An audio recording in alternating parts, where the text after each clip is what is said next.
Recording by Moira Fogarty.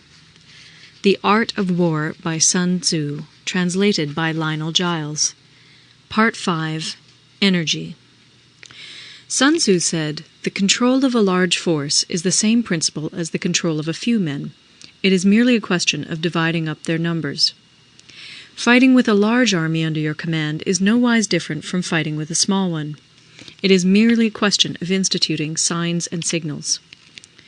To ensure that your whole host may withstand the brunt of the enemy's attack and remain unshaken, this is effected by maneuvers direct and indirect. That the impact of your army may be like a grindstone dashed against an egg, this is effected by the science of weak points and strong. In all fighting, the direct method may be used for joining battle, but indirect methods will be needed in order to secure victory. Indirect tactics, efficiently applied, are inexhaustible as heaven and earth, unending as the flow of rivers and streams. Like the sun and moon, they end but to begin anew. Like the 4 seasons, they pass away to return once more. There are not more than 5 musical notes, yet the combinations of these 5 give rise to more melodies than can ever be heard.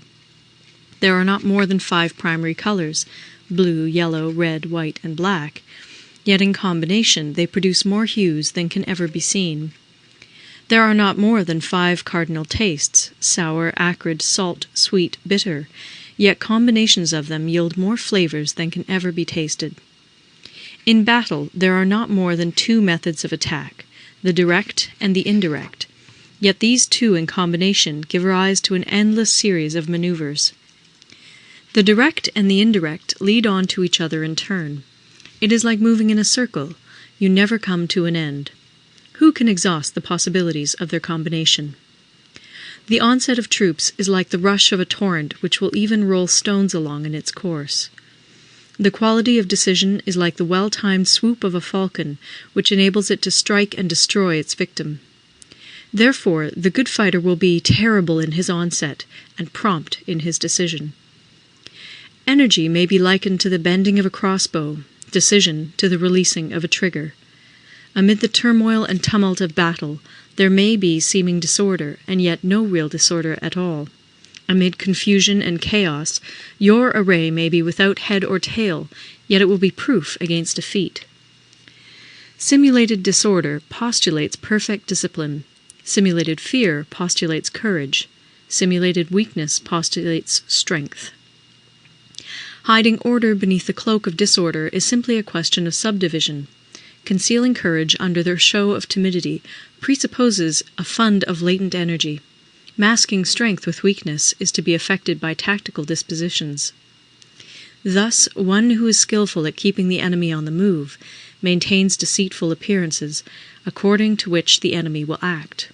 He sacrifices something that the enemy may snatch at it. By holding out baits, he keeps him on the march. Then, with a body of picked men, he lies in wait for him. The clever combatant looks to the effect of combined energy, and does not require too much from individuals. Hence his ability to pick out the right men and utilize combined energy. When he utilizes combined energy, his fighting men become as it were like unto rolling logs or stones, for it is the nature of a log or stone to remain motionless on level ground, and to move when on a slope. If four-cornered, to come to a standstill, but if round-shaped, to go rolling down. Thus the energy developed by good fighting men is as the momentum of a round stone rolled down a mountain thousands of feet in height. So much on the subject of energy. End of Part 5. Part 6. Weak Points and Strong.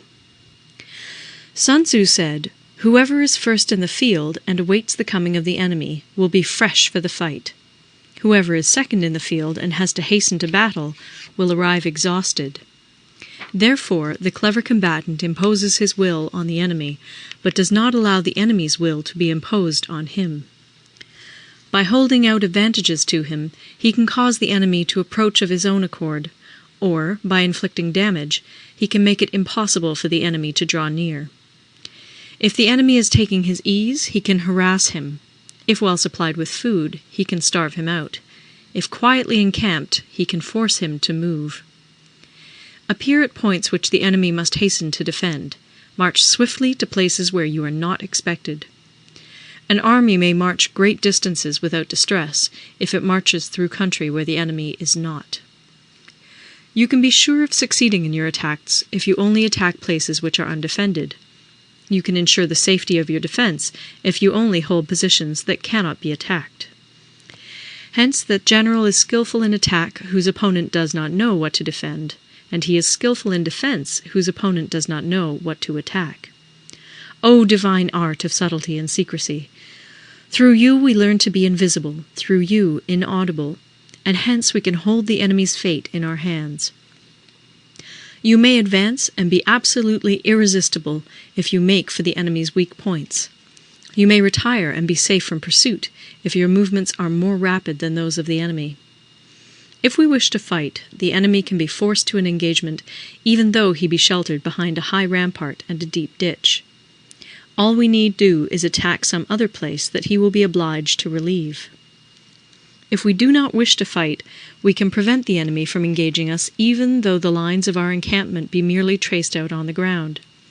All we need do is throw something odd and unaccountable in his way.